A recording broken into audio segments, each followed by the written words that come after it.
तो हेलो दोस्तों, अभी अभी बहुत ही बुरी खबर निकल के आई है, जो कि पहली बार खेसारी लाल यादव ने रो दिए कुछ ऐसा, जो कि ये ट्रेन एक्सीडेंट को देखने के बाद।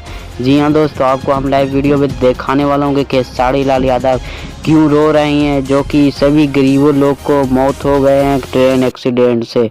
सभी कुछ वीडियो में बताने वाला हूँ, तो चलिए वीडियो को शुरू करते हैं। वीडियो को थोड़ा भी स्किप नहीं करिएगा। अगर दोस्तों आप भी ट्रेन एक्सीडेंट से बहुत ज़्यादा दुखी में है तो वीडियो कर दीजिएगा लाइक और चैनल को कर दीजिए सब्सक्राइब, क्योंकि सबको पता चल सके कि ट्रेन एक्सीडेंट में कौन कौन दुखी हैं। तो हेलो दोस्तों, अभी खबर निकल के आया है 6 जून 2023 में ट्रेन एक्सीडेंट, तीनों ट्रेन लड़ने से वजह से कुछ लोगों की मौत हो गई है। उसी को देखते हुए खेसारी लाल यादव ने हर इंसान को 2-2 लाख रुपए दिया जाएगा, जो कि जिनका मौत हुआ है। दोस्तों इसके ऊपर आप क्या बोलना चाहते हैं कमेंट बॉक्स में जरूर बताइएगा, और खेसारी लाल यादव के लिए एक लाइक जरूर कर दीजिएगा, जो कि गरीबों को मदद करने वाले खेसारी लाल यादव हैं।